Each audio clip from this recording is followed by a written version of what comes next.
Shamanda.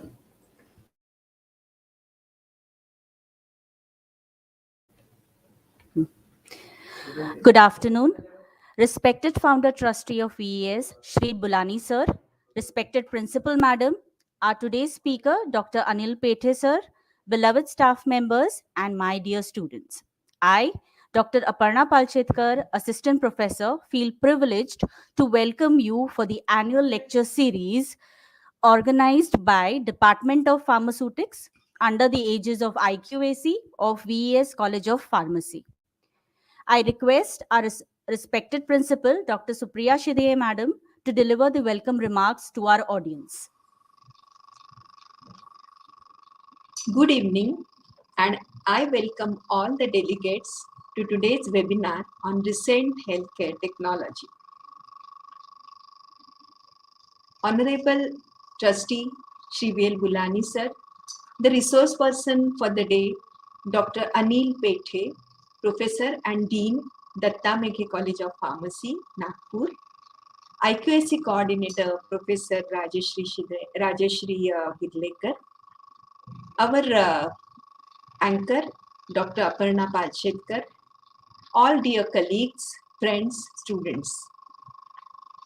To begin with, I take this opportunity to introduce all of you to Vivekananda Education Society's College of Pharmacy. Talking about College of Pharmacy, it is managed by a prestigious trust, Vivekananda Education Society, which has presence in higher education sector for more than 50 years. After successful establishment of engineering college, management, polytechnic, arts, science, and commerce, in 2007, VES management has established College of Pharmacy. Our senior most trustee, Shri Bulani ji, had a significant role for establishing our institute. Presently, we are running BPharm and MPharm programs and PhD programs, all programs affiliated to University of Mumbai. Some of the noticeable achievements of VES College of Pharmacy are that in the 2018, as per the AICTE CII survey of Best Industry Linked Institution, our college was ranked first in the entire country in the category of established pharmacy institutions. We have been consistently holding top 100 positions in NIRF ranking, right from our college first cycle, which was in the ninth year of establishment of our college. We have been participating in Avishkar Research Convention, that is Inter-University Research Convention, where more than 18 universities across the state take part. So our college has been consistently bagging championship, overall championship or performances for pharmacy and medicine category. We have won lot of silver and gold medals in Avishkar. Our PHARM program is accredited by National Board of Accreditation, and presently we have already submitted our application to NAC and waiting for the peer team visit. Our college has established Institutions Innovation Council, and last 3 years we have been bagging good prizes, good recognitions by Ministry of Education's Innovation Council. Recently, we were rated with 4-star rating by Ministry of Education's Innovation Council. We have been taking small steps towards community health through our initiatives of Public Health Office, Department of Lifelong Learning and Extension Activities, Rotaract Club of WestCorp activities. And through all these extension activities, our students are successfully contributing to the better healthcare of society. Our institution is a SIRO, that is Scientific and Industrial Research Organization, under Department of Scientific and Industrial Research, Government of India. We have got joint collaboration center with Procter & Gamble, and we have got certain international collaborations for our research. So all these achievements were possible because of our dedicated team of faculty members, our proactive management, and our research advisor, Professor Mangal Nagasekar. who is a retired professor from Bombay College of Pharmacy. So, with this brief introduction about VS College of Pharmacy, I welcome Dr. Anil Pethe, our resource person, to deliver a talk on very interesting topic, and that is recent healthcare technologies. With this COVID pandemic, day in, day out, we all are using technology. But sir is going to talk about the use of technology in the right way in healthcare sector. This is very important topic, and I'm very sure each one of you will get lot of inputs and insights to pursue your career in any one of these sectors. Thank you very much, and I request Dr. Aparna to take the program ahead. Thank you so much.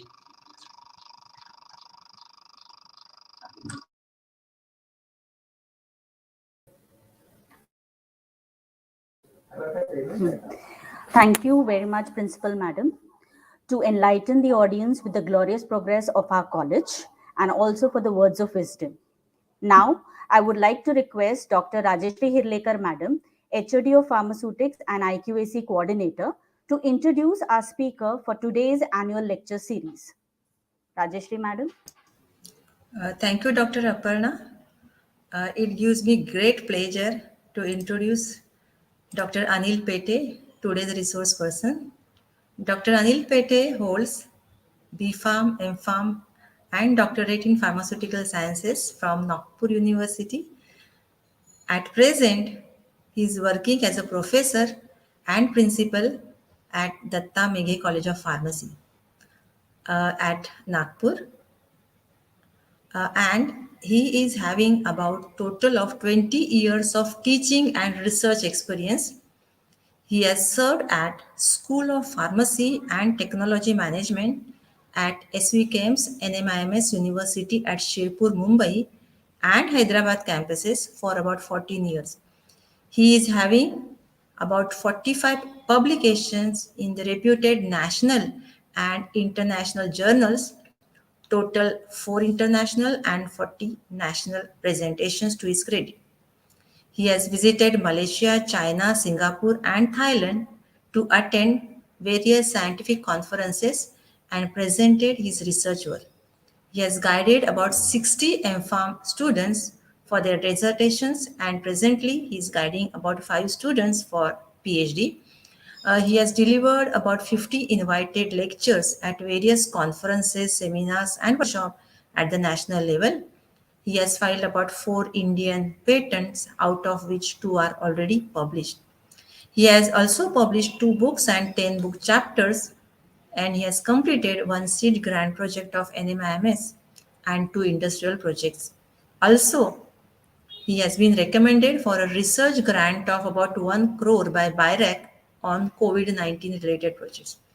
He is a recipient of several awards, and some of them are Appreciation Award of SVKM's NMIMS for Outstanding Contribution for Accreditation and Ranking 2018, Outstanding Contribution Award by APTI 2015 at Indore, Outstanding Teaching Award at 2013 by NMIMS Shirpur campus, Best Faculty Award 2010 by NMIMS University, Best APTI State Branch Award to Maharashtra State during his tenure as a Vice President in 2014. He has been a best student in his college days, that is shown by he receiving the Best Student Award in his college days. He has received silver medal in B Farm and gold medal in D Farm, and he's a life member of various professional organizations such as IPA, APTI, CRS, IC, and he has served as a vice president of APTI Maharashtra State. And presently, he is the executive committee member of CRS, member of UDPS Alumni Association, and president of IPR Alumni Association. This was his brief description. And regarding today's talk, we know that recently the technology is affecting most aspects of our life, okay, with respect to communication, transportation, manufacturing, and with respect to our pharmaceutical companies as well. And to plan the daily work programs more effectively and efficiently, The modern day pharmacist uses information technology systems. These techniques are easy to use and enable more work to be handled promptly without much difficulty. Furthermore, the information technology standards for emerging operation practices are regarded as a critical portion of the pharmaceutical industry with research and development as well as production department. So, the future of the healthcare is shaping up and it requires advances in the digital healthcare technologies like artificial intelligence, data science, 3D printing, robotics, nanotechnology.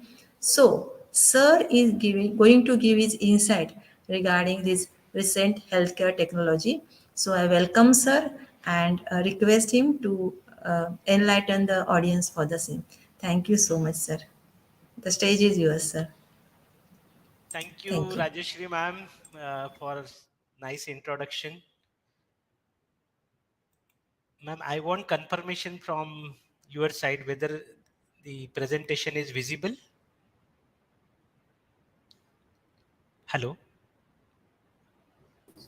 Rajeshri ma'am, Yes, sir.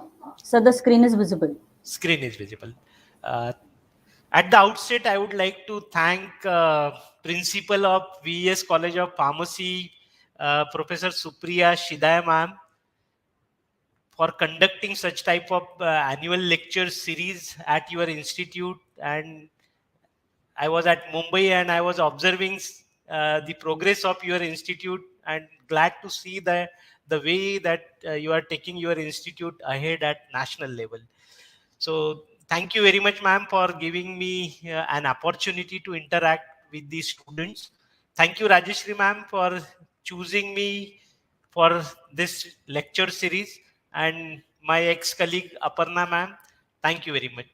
So, dear students, I must congratulate you all to be a part of this wonderful lecture series. Today, I am going to talk about the recent healthcare technologies.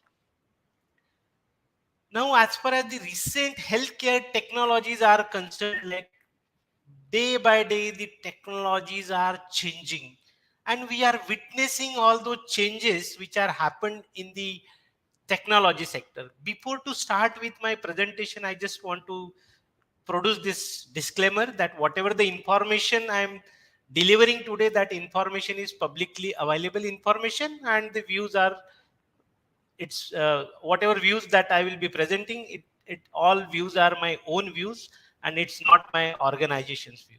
And this is basically for the education purpose only. So I would like to start my presentation with very wonderful quote by Benjamin Franklin. He said that change is the only constant in life and one's ability to adapt to those changes will determine your success in life. Very nice quote.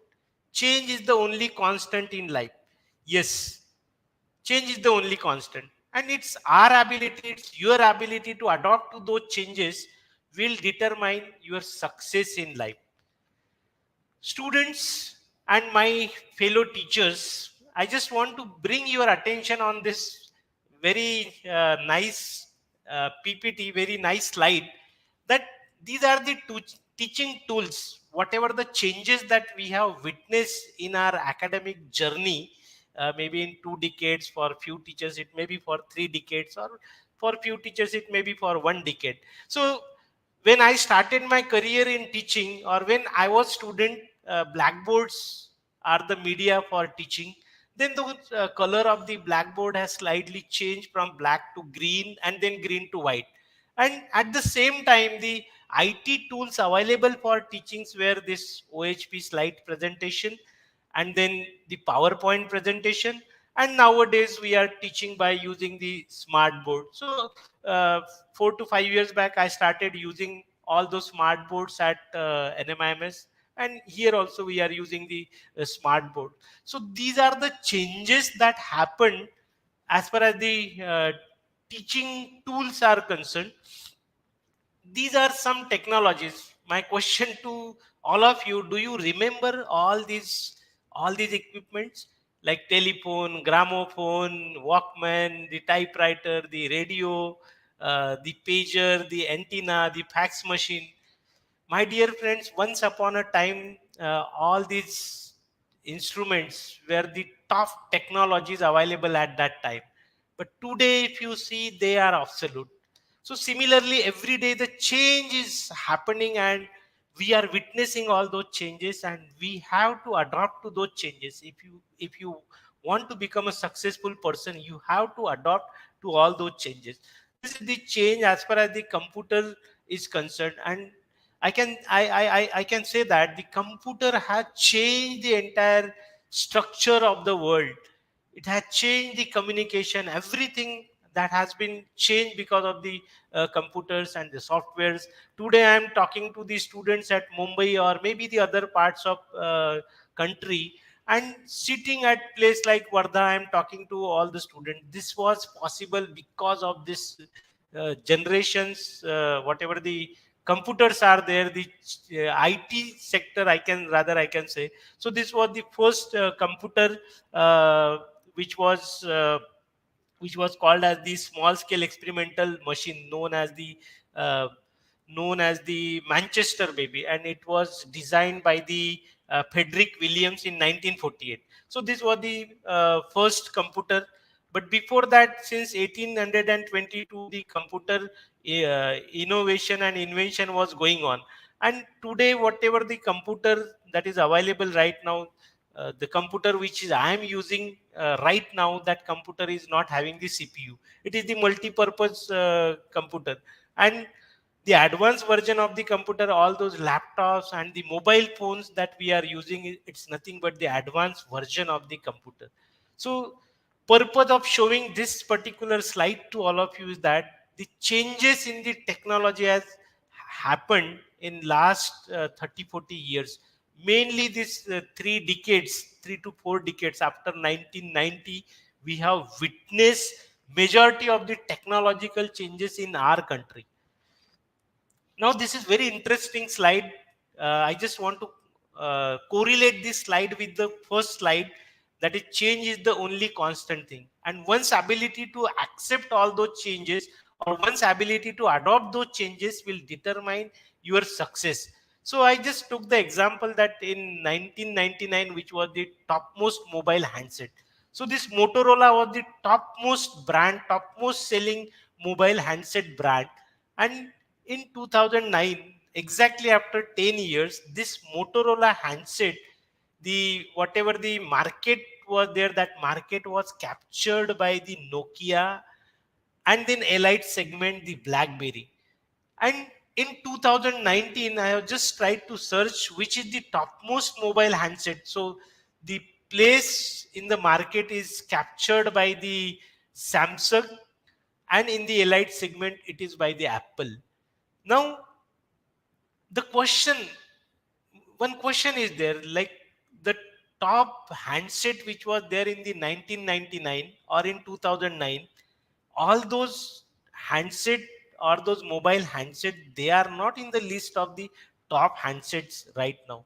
Why? Why it is like that? Because they have not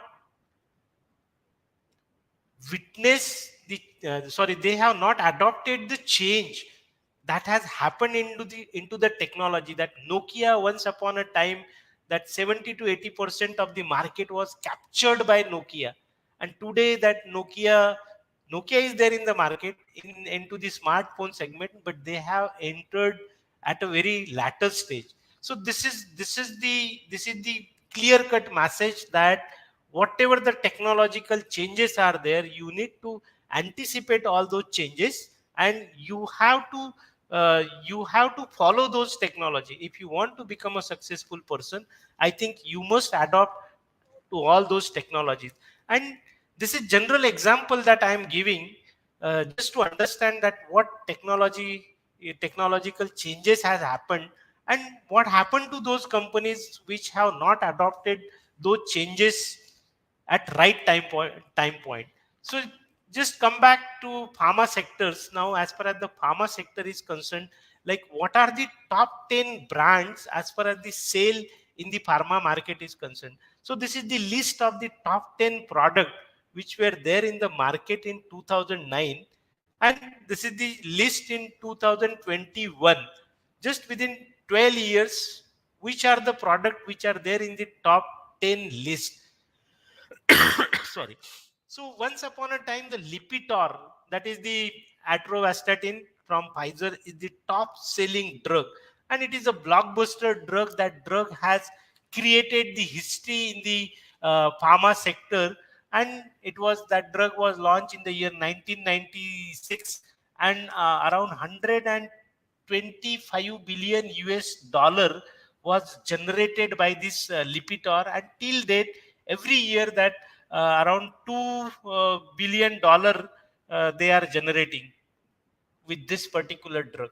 So in this list of the top 10 drug, no drug is there in the list after 12 years or 10 years down the line. Today, if you see the Comirnaty, that is the Pfizer vaccine, of course, it is the top selling product in 2021. It is the vaccine for the COVID-19. And another vaccine, that is the Moderna vaccine, that is the Spikevax. Both the vaccines are mRNA vaccines. So number 1 and number 4, they are the vaccines. But in 2020, they were not in the list of top 10. At that time, the Humira was at the top. Now, one major change I have observed in both the like in drugs in the year 2009 and the drugs top selling drug in the year 2021. So if you see the list, I have differentiated these drugs by two colors. You can see this particular color, that out of those 10 products, only these two products were from the biological origin, and remaining 8 drugs, they are from the chemical origin. So 80% of the drugs, in general I can say 80% of the drugs in the top selling products, they were from the chemical category, and only 20% drugs were from the biological category. And now if you see the scenario, out of these 10 drugs, almost 6 drugs are there which are from the biological origin, and only 4 drugs are there. These 4 drugs are from the chemical category. Means 60% of the drug market is there for the biological drug. And my dear friends, my dear students, right now you are studying maybe in your B.Pharm final year or maybe in your M.Pharm. After 2 years, 4 years, 5 years down the line, when you will be actually there in the pharmaceutical field, working with the pharmaceutical industry, that time you have to see that there will be many biosimilars in the market. The biosimilar market will be taking the front seat instead of all those chemical molecules, because small molecules, that market is day by day the market is going down, whereas for the larger molecules, the protein, peptide, and all biological molecules, day by day the market is up for all those products. Now this is about the drugs. Now what about the technologies? And this is the slide that this is one uh, slide, or this information I got from the internet in the year 2018, and they have predicted that these are the top 30 technologies of the next decade. That this technology will rule the next decade, means this decade from 2021 to 2030. In this decade that we are witnessing all those technologies, maybe artificial intelligence, internet of things, robotics, immersive media, customer experience, 3D printing, then your smart cities, nanotechnologies, big data, blockchain. These are all those cloud computing. These are all those technologies which are also making the impact on healthcare as well as on the pharmaceutical sector. Students, like when I did my graduation or post graduation, that time we were aware about only the pharma jobs, only pharma jobs related to like R&D, production, QA, QC, and marketing. These are the only job available for us. But today, if you see that many of your seniors, or I can see many pharma graduates, they are joining the software industries.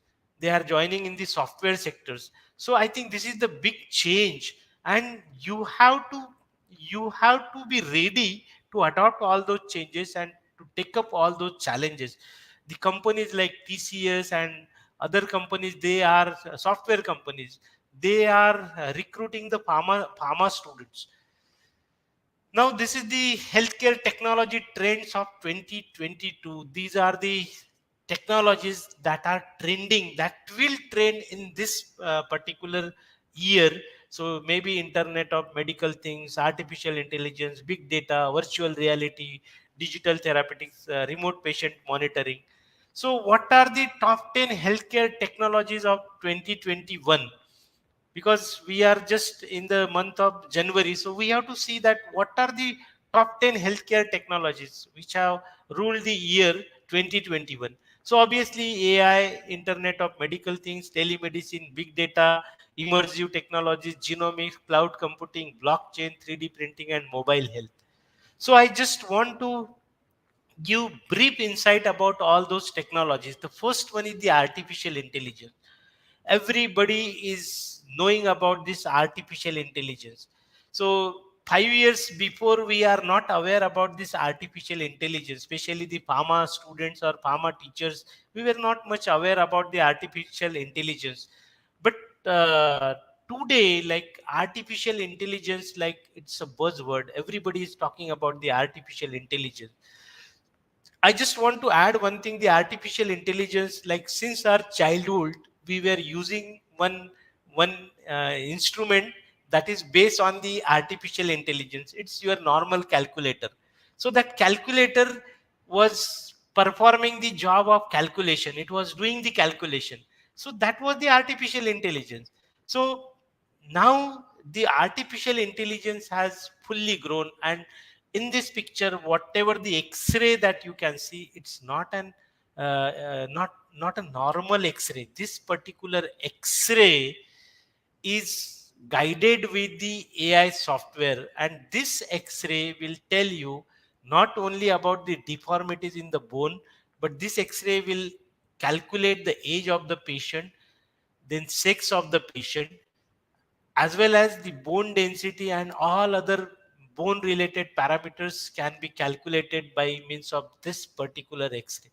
Don't you think that this particular x-ray can be useful in jurisprudence, where especially the dead bodies, to trace all those dead bodies?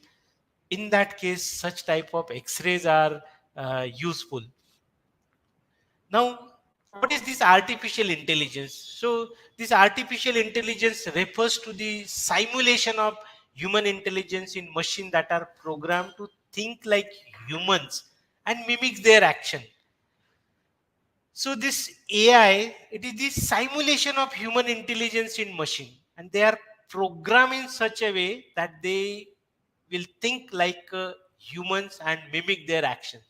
So, machine learning. This machine learning is the subset of AI, which refers to the concept that computer programs can automatically learn from and adapt to the new data without being assisted by humans. So, simple example of this machine learning is that biometric. The biometric punching that we are doing in our office, we have here retina scan. So once we see to that towards that machine, immediately it will capture your attendance, and it will capture the attendance, as well as it will tell that at what time the person has reported to the office. So this is the machine learning. Uh, machine is also giving the data. That is the machine learning. So this is another, the deep learning. This deep learning, whenever all those text, images, or videos are available for the data, then it is called as the deep learning. So this is the basic difference between AI, machine learning, and the deep learning. Now, where in pharmaceutical industry or in healthcare industry this AI is useful.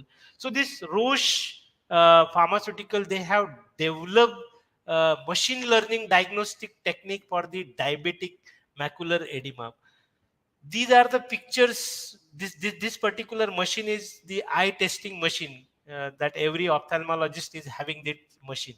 But this is not the normal machine. This machine is guided with the AI software developed by the Roche, and this will tell, just by taking the pictures of the retina, that machine is able to tell that in future whether the person will develop the diabetic retinopathy, whether the person will be whether the person may result into blindness in future.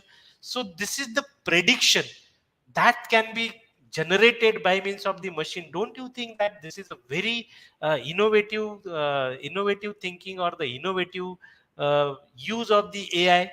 So if you see that many pharmaceutical industries, and this is my advice to all the students, it's not only your pharma knowledge, but apart from that, if you could go for some courses in this area, that will be helpful to you. Especially if you could take some courses in AI, data science, that will give better job opportunities to all of you. Because this is the reason that most of the bigger company like Novartis has tied up with the AI startup, that is Path AI, and they are they are decoding the cancer pathology images through AI. Then IBM, they partner with the Pfizer to develop AI machine that detect the early onset of the Alzheimer's disease.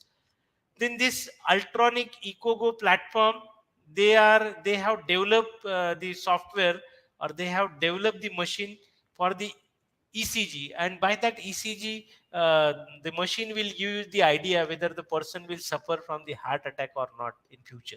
So this Novartis joined with IBM Watson. Now you can see the company is Novartis, pharma company. IBM is a software company.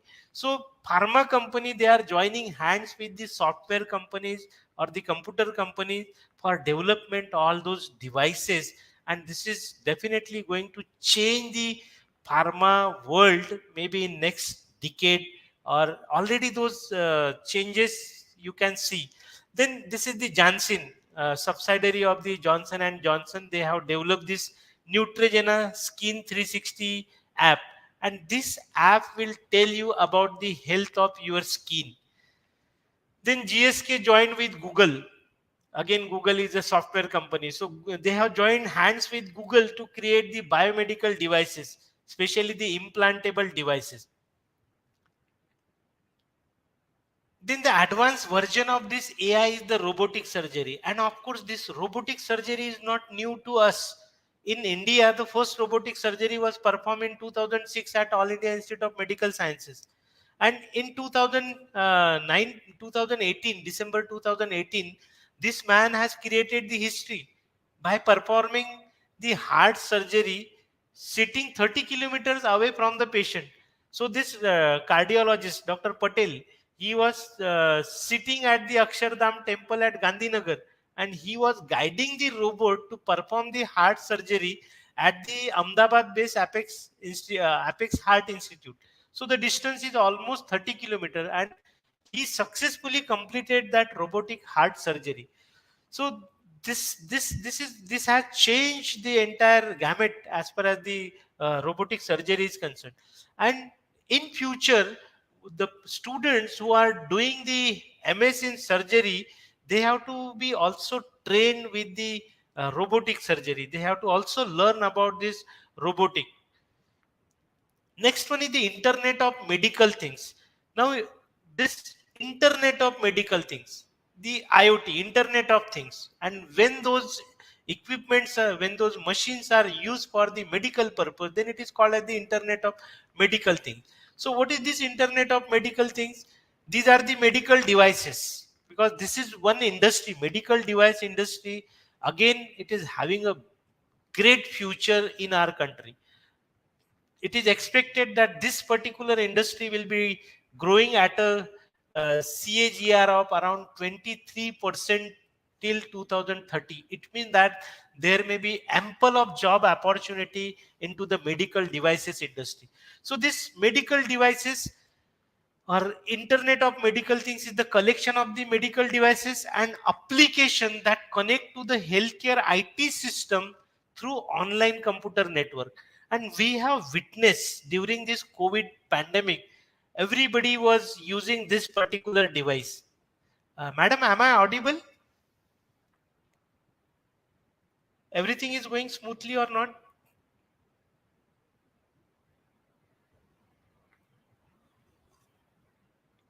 Okay. So this particular pulse oximeter, that it was available at every household, this pulse oximeter.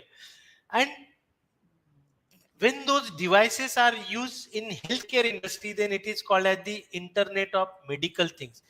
Means these devices are connected by Wi-Fi to the computer network. So many examples are there. The wearable biosensors are there, smart thermometers, smart watches. We'll see some examples. The smartwatch. This smartwatch, especially the Apple series, they have launched the Apple Watch series, just like the Apple iPhone series. They have launched the Apple Watch series, and many of you might be using those Apple watches right now also for the fitness, for your physical fitness tracking, for the sleep pattern tracking, for the ECG. You can see this particular watch, that is the Apple 4 series watch. Don't you think that this particular watch having the ECG, which shows the ECG of the patient or the person who wears that particular watch, and this is very useful if the person is having some heart problem. So this watch will give the idea that whether the person is suffering from any disorder or something like that, and the patient can reach to the hospital on time if he can found any problem as far as this particular ECG is concerned. Then this is the watch which was launched in the year 2020, and this particular watch is the pulse oximeter, giving you the oxygen saturation level. Then night only wearable devices, and this technology is developed by this company, that is AVA, and they have focused on the women's health. And this particular device, this particular watch will give the idea about all the parameters as far as the menstrual cycle is concerned. And for the pregnant woman also, it will track the weight, sleep, and stress level.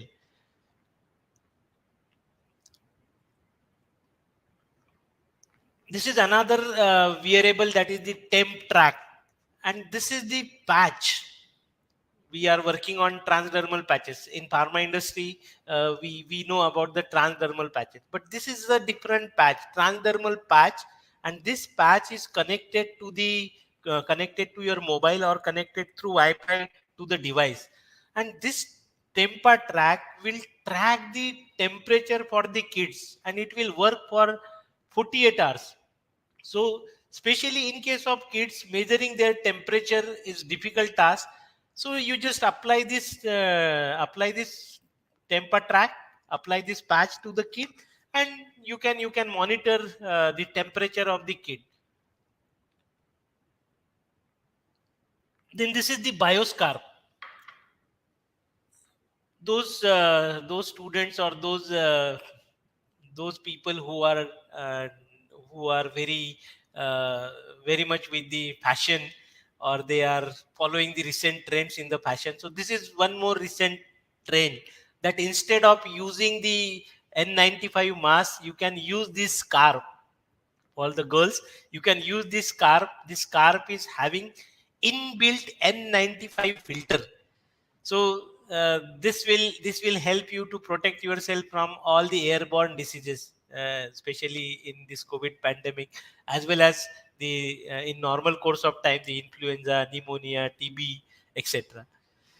Then these are the wearable rings. These are not the normal rings. These rings are the devices, the medical devices, or the Internet of Medical Things. So these devices, especially these devices are also available into the different shape, just like jewelry. And these smart rings will provide you all the fitness track option. Then this is next wearable devices, the wearable device, that is this sugar watch. And this sugar watch This is as claimed by the company that this is the first wearable device that measures the glucose by using the electrochemistry technology. So here simply, like, you have to take by using this strip, you have to simply take a one drop of blood, and you have to insert this strip here.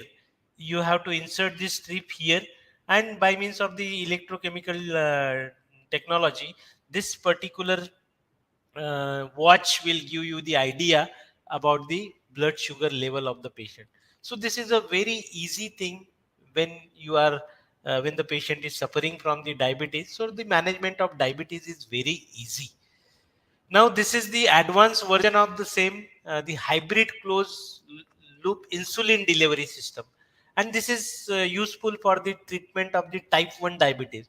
So the patients who are suffering from the type 1 diabetes, in that case, administration of the insulin, the frequent administration of the insulin, it's very painful for the patient. So here you have this is also called as the artificial pancreas. You have to insert this at the infusion site, and uh, whenever there is a requirement of the insulin in the body, because of the sensor, you will come to know about the deficiency in the body for the insulin, and this pump will releases the required amount of the insulin, required dose of the insulin is delivered. So this is the hybrid closed loop insulin delivery system, and recently it was approved by the Indian FDA. So this is the scenario as per as the internet of medical things. There are many medical devices having wonderful application, but due to time constraint, I am just giving little information about the same. I'm just touching all those things. The next one is the telehealth or telemedicine. So simply by picture you can understand that uh, telehealth or telemedicine, it is the advice. Instead of visiting the doctor, you can take the advice of the doctor by virtual mode. So when I first time read about this in 2018, I thought this may not be developed in our country.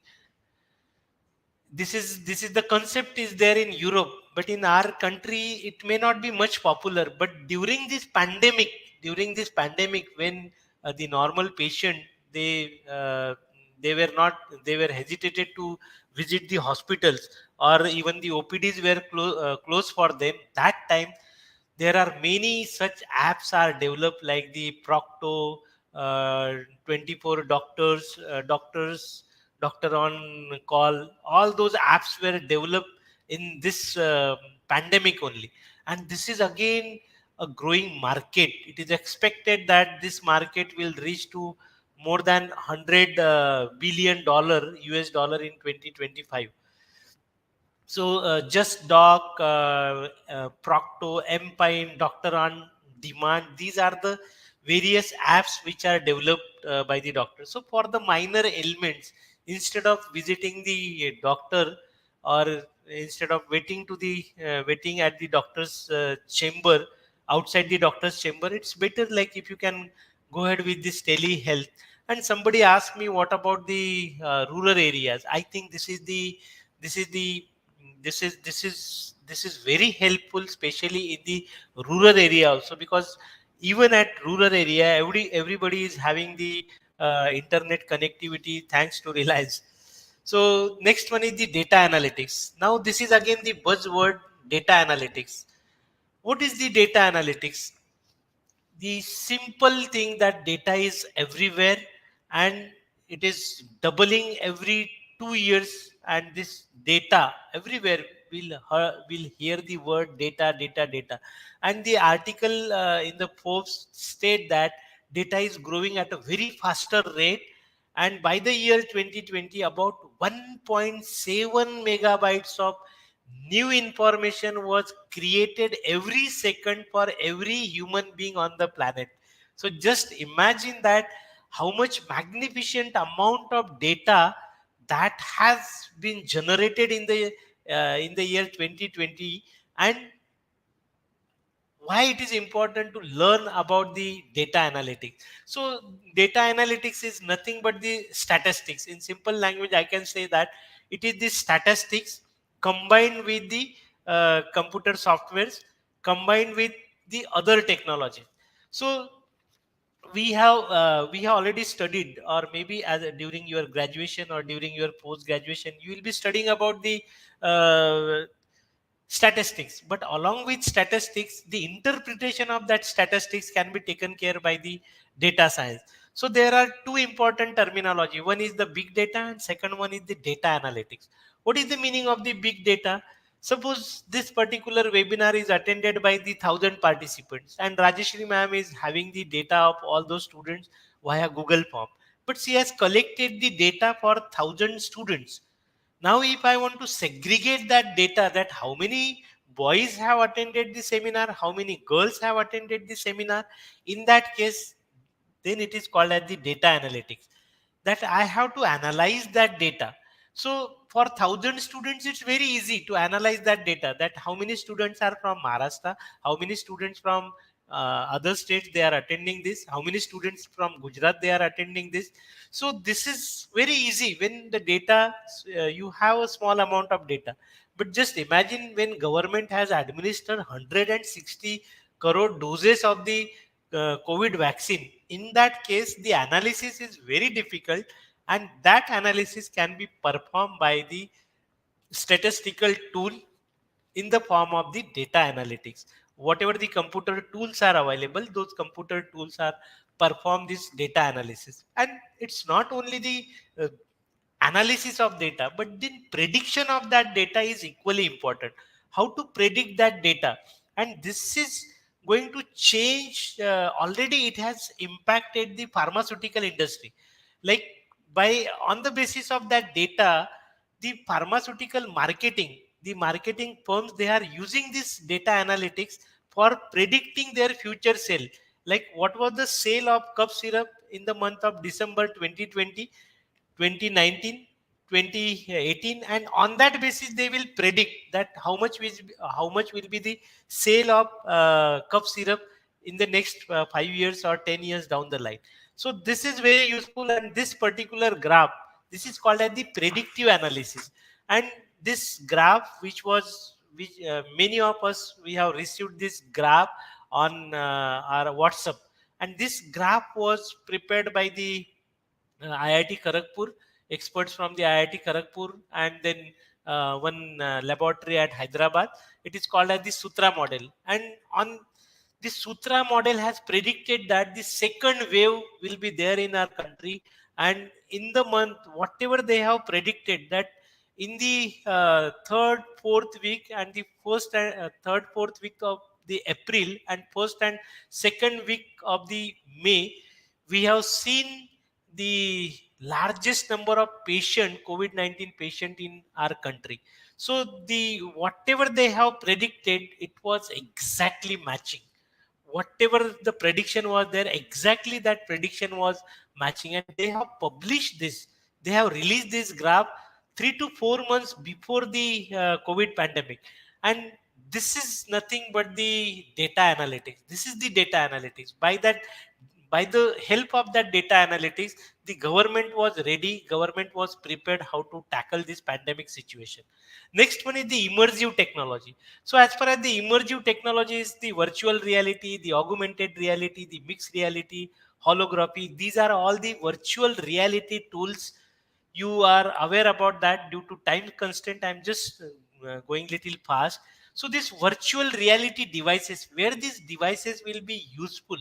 So here at our medical college, we have the lab on the basis of this virtual reality, where the students are studying this anatomy and physiology in this lab, virtual reality lab. Now this virtual reality lab, because in medical college, you know that in first year student require dead body for studying the anatomy and physiology. So instead of all those dead bodies, if the virtual, because arranging that dead body is not an easy task, so student can learn by using all those virtual reality techniques. And many institutions abroad, they are teaching by using these virtual reality devices. Even our first year students, we have sent our first year student to learn about the anatomy and physiology. Few practicals were conducted in virtual reality lab. So this is definitely going to change the health sector, but it's about the training part.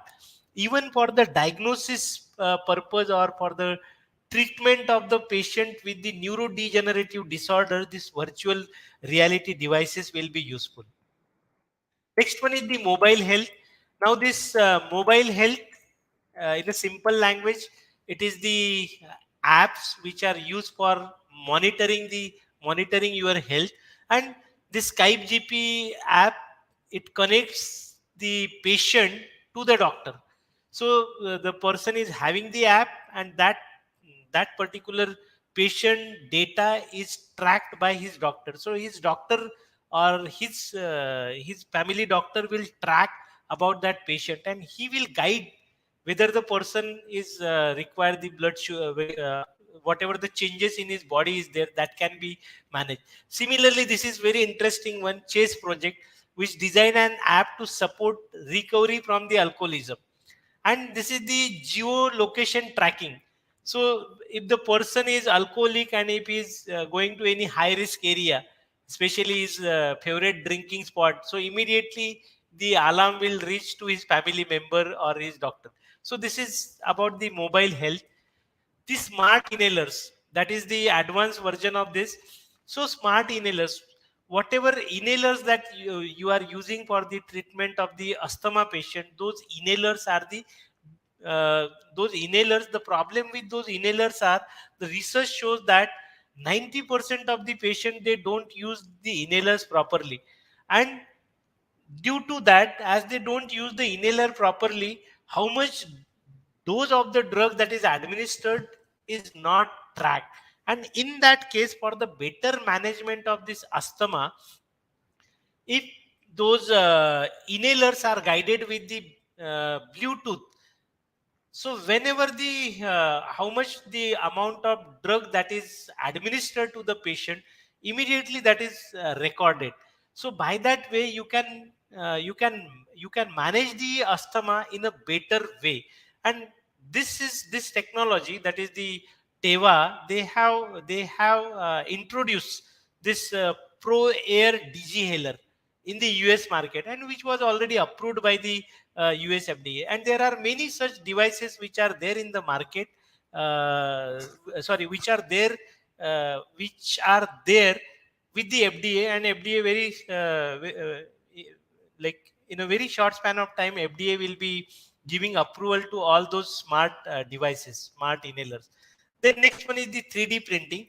Now, as far as the 3D printing is concerned, you all are aware about this 3D printing, and this 3D printing has captured the attention of the pharmaceutical scientists or all the pharmacy people, because the first drug in 2015, the 3D printed drug was launched by the US FDA.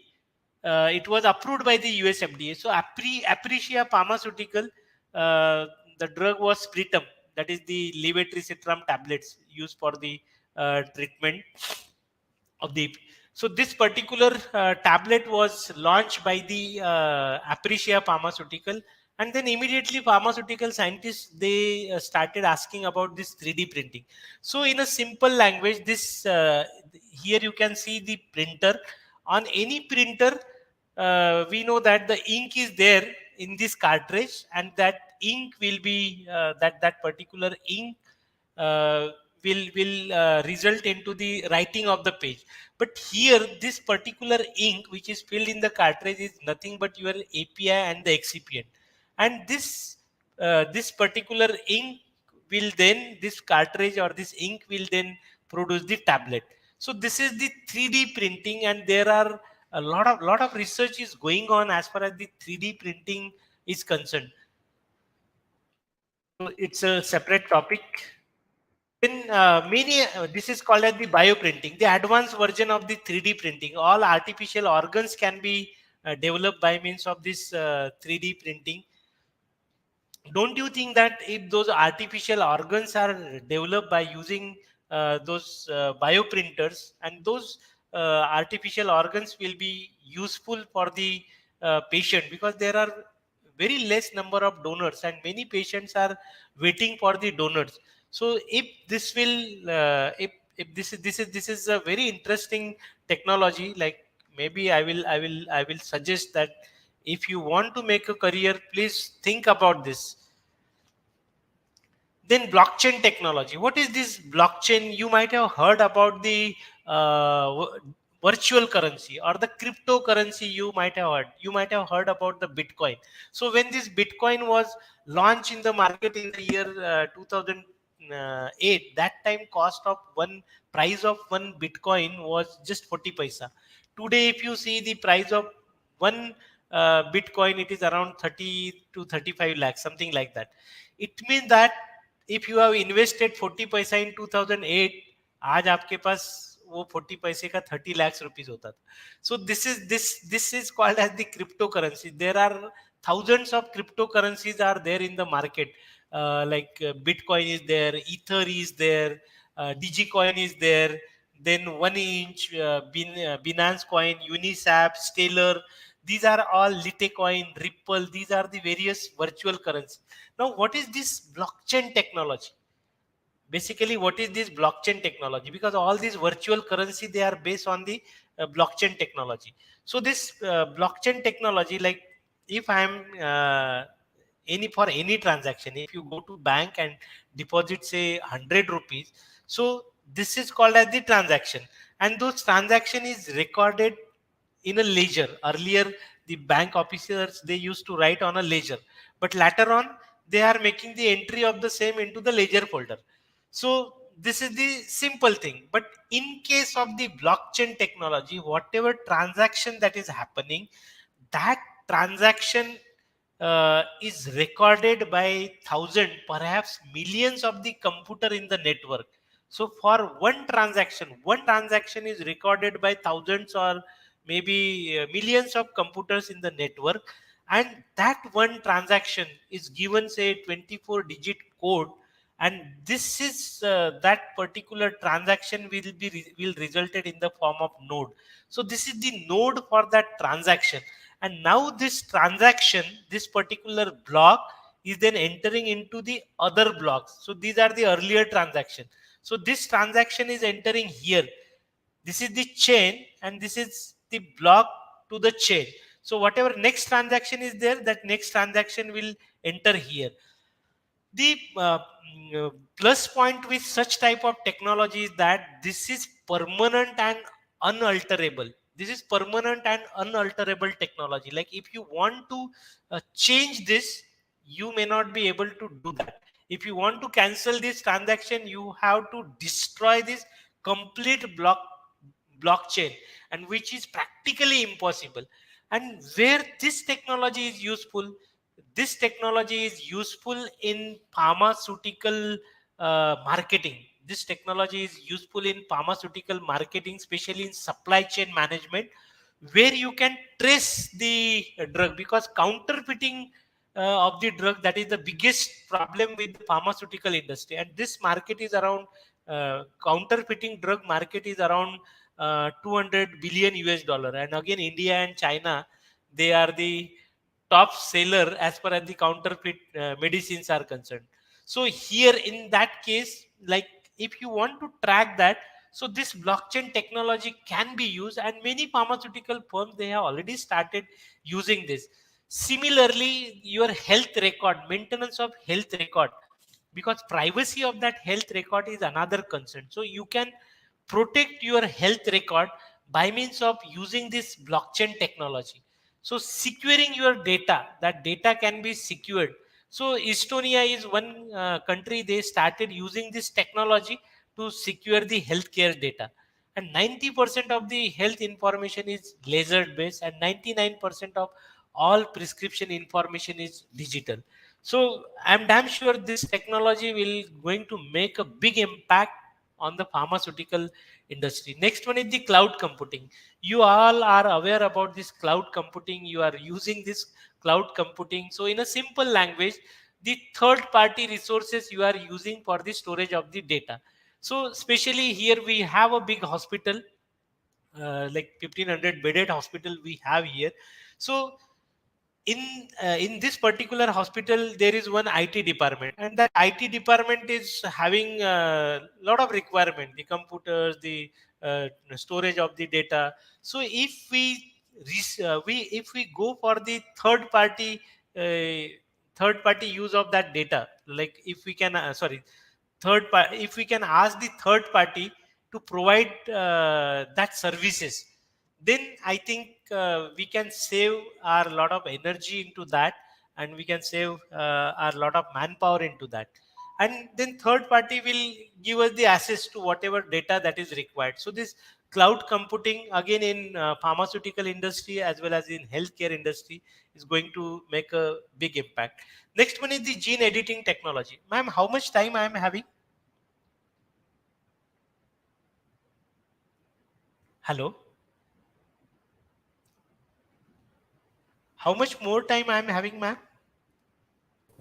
Sir, it is already time up, but you can take 5 more minutes. Okay, okay. I will try to wind up, ma'am. So Yes, sir. next one is the gene editing technology. So as far as this gene editing technology, in a simple terminology, I will explain you what is this gene editing technology. So this is a cell that is transpected with an enzyme complex containing a guide molecule, healthy DNA copy, and the DNA cutting enzyme. So you know that most of the disorders, they are because of the defective DNA.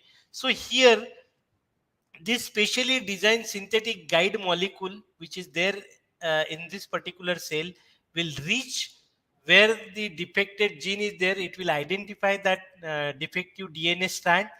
The enzyme, which is the DNA cutting enzyme, this DNA cutting enzyme will cut off that particular defective DNA strand, and whatever the healthy DNA copy you are having, that healthy DNA copy uh, will replace the defective DNA. So in short, this is the DNA editing. And again, this DNA editing, it is just like a find and replace function that we are using in Microsoft Word, the find and replace. So it will find the defective DNA, cut off that defective DNA, and uh, replace with a healthy copy of the DNA. The last one is the precision medicine. So as far as the precision medicine is concerned, like here, in case of the precision medicine, this is the patient group. So you have this three different group of the patient which are mixed, having different DNA setup. And for all those patients which are suffered with the cancer, you are giving only one line of treatment. Now by means of the precision medicine, in case of the precision medicine or the personalized medicine, what you have to do, you have to go for the DNA sequencing, and then you have to categorize this patient into three different groups. And now this group A, you have to provide treatment A. Group B, you have to give the different treatment, and group C, you have to give the third treatment. So better treatment outcome will be there with this precision medicine. So this is about whatever technology which are there in use, but this is the future. Just within 2 minutes I will try to touch up with this, the nano robotics, the medicine of the future. Now you know about the robotics. So what are nano robots? Nano robots means whenever your robots are in nano size, they are called as the nano robots. These are the components of the nano robots, the payload. Here you can see it's a payload where you can put your drug. This is the micro camera. With this nano robot, basically these nano robots are entering into your bloodstream or entering into the body. And those nano robots are having the electrodes, of course. For the generation of the energy, they need the electrodes. They have the lasers, they have the ultrasonic signal generators.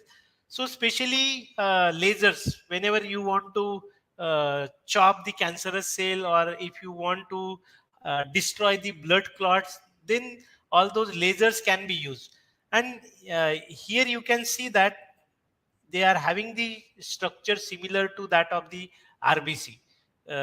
Shape to that of the RBC. So depending upon the different sizes and shape, they are given different name. The nanobots, nanoids, nanites, nanomachine, nanomites, nanospider. Shape is just like a nanospider. Now, what are the advantages of nanorobots? So, rapid elimination of the disease. Rapid elimination of the disease. These nanorobots will function at the molecular and the atomic level.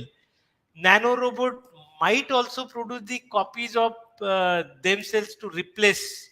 That is, self-replication is possible. The major advantage of the nanorobot is durability, because in pharmaceutical we are taking one tablet, two tablet, or three tablet, or weekly say 10 tablet. But if you take one nanorobot, that nanorobot may be there in your body maybe for a year, maybe for decades, or even for centuries, that those nanorobots will be there inside the body. However, there are some drawbacks with the nanorobots. The nanorobot should be very accurate, otherwise harmful events may occur. The design cost is very high. Design of robot is very complicated, and of course it is very hard to design because it's in nano size. Then there are some regulatory issues. Regulatory will not permit all those nano robots. So these are all the medical applications of the nano robots in drug delivery, surgery, testing, gene therapy, cancer detection, treatment, diabetes, parasite removal, kidney stone, arteriosclerosis, breaking up of clots. So, with this, I would like to conclude my presentation. So, although these nanorobots production is still at a nascent stage, scientists are working hard to develop this tiny system and hopefully come up with the functional autonomous nanorobots sometimes in the next 2 decades. These nanorobots, AI, data science, blockchain, 3D printing, robotic surgery, virtual reality, definitely they are going to change the healthcare industry in future. Technology may rule us. These are some references, key references. This is very interesting picture that in 2009 and 2019, in just 10 years, cameraman and pilot both lost their jobs. So the key message is upgrade yourself. So thank you. If you have any question, I will be happy to answer your questions.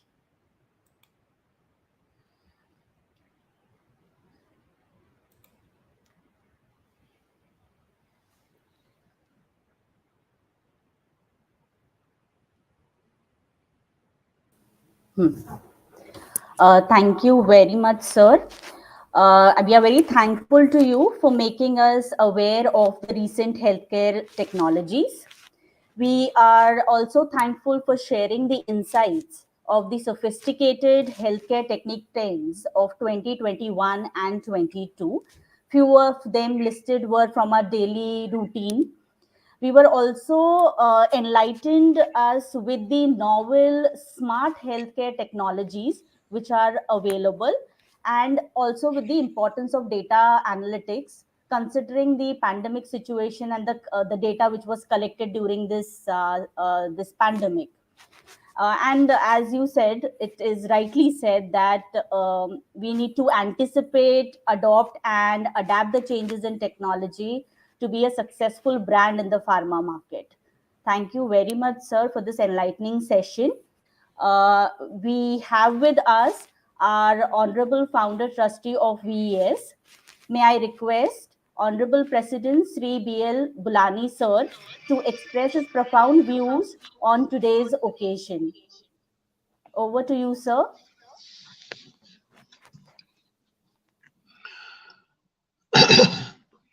At the outset, let me thank Dr. Pethe to have really given us the real picture, which has made me to feel that what I have been talking to my colleagues, that 21st century science and technology will be working together to improve every field wherever their use is there.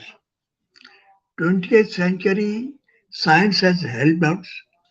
We have found out so many solutions for the healthcare through science, but somewhere science still was lacking to be more correct and to be more profound to really save the life of the people.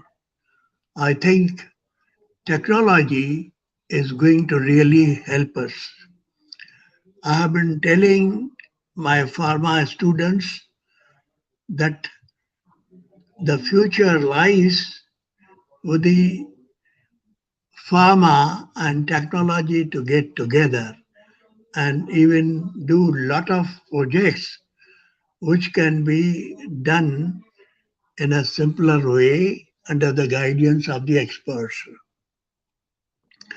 And I would like to tell Dr. Pethe that whatever he has spoken, it should the hard copies of his speech be really sent to us, because next time I would like to invite the college, our IT college, and combine with the pharmacy to listen to him, so that you see in the near future we can do a lot of work, because we are creating an incubation center.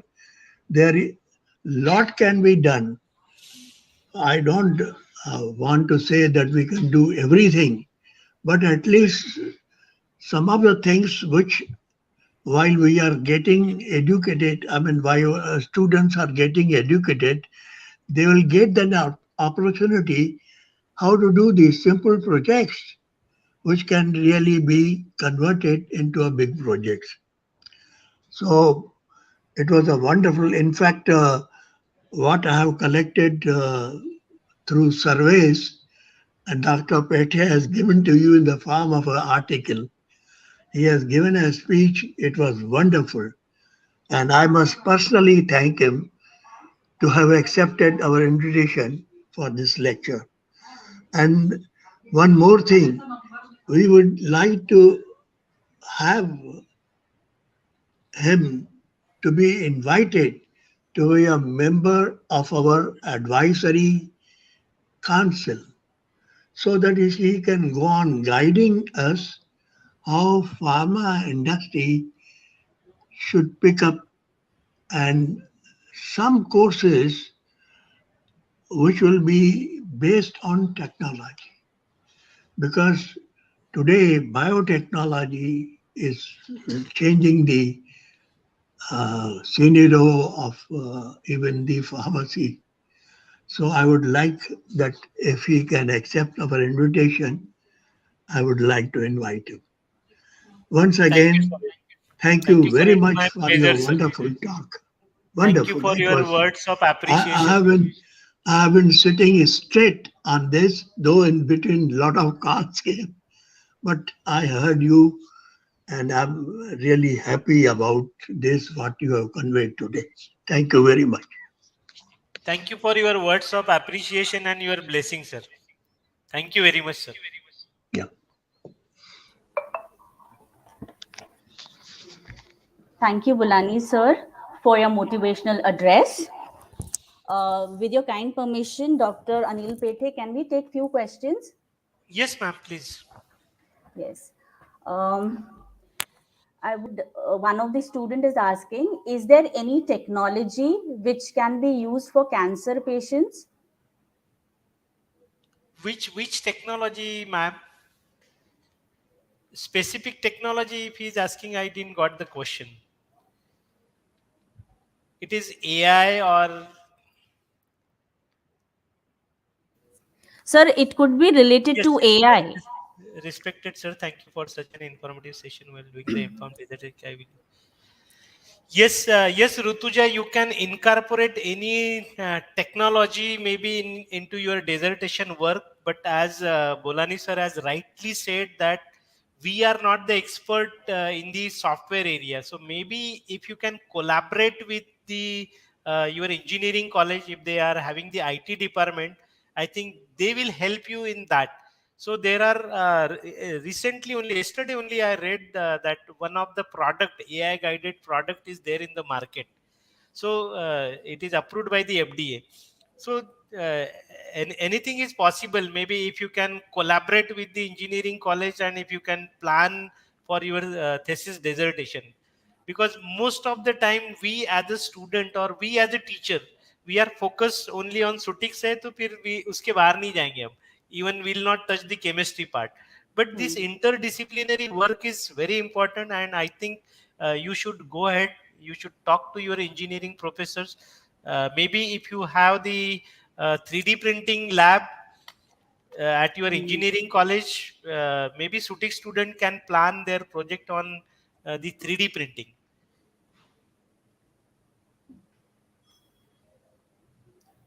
So another question from Ahmed. He would like to know the benefit of MPharm and pharmacovigilance.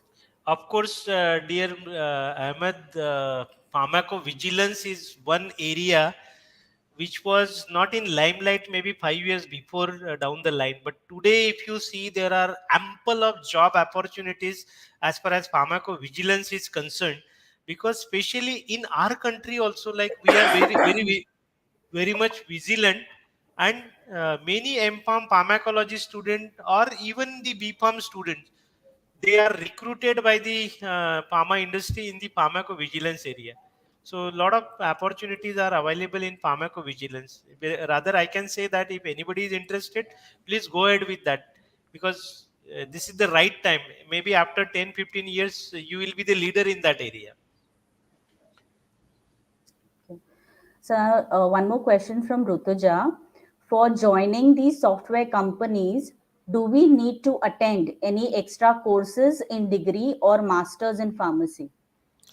Rutuja, this is an interesting question, and I would like to tell you that the uh, Coursera is having many such courses. It's not only Coursera. During this pandemic, many international universities, they have offered such programs. So at sitting at Mumbai, you can go for the courses of other universities in US or Australia or even Japan. You can do also certificate programs.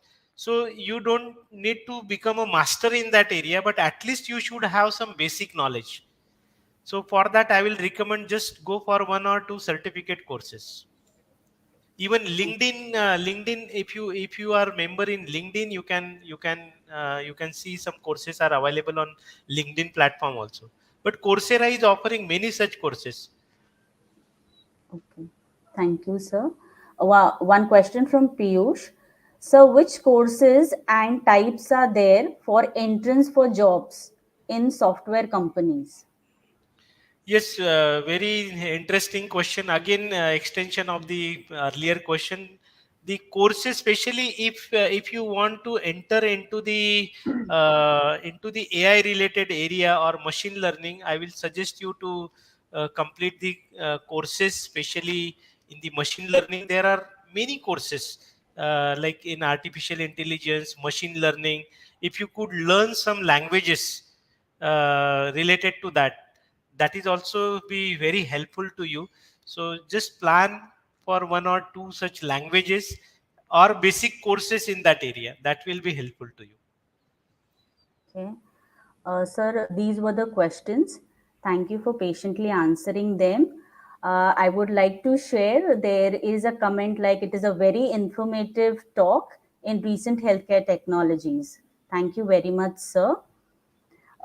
Before ending with the session, I would like to thank a few people who were associated with this session. So, to going on with the vote of thanks on behalf of VS College of Pharmacy, I am thankful to our today's speaker, Dr. Anil Pethe sir, for his explicit and effective presentation.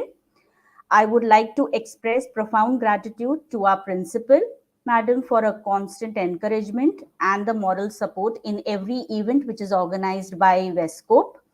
I am happy to express vote of thanks to Honorable Bulani sir for gracing this event with his presence. I am happy to express vote of thanks to Dr. Rajeshri Hirlekar madam for her guidance and support throughout the webinar. We are thankful to her for making this event possible with Dr. Anil Pethe sir for his wonderful and interactive session. I would like to thank our faculty members for their presence and cooperation. Finally, our respected delegates, dear students, for patient listening and active participation in this webinar. Thank you all for being with us. It's been a great pleasure. Thank you all.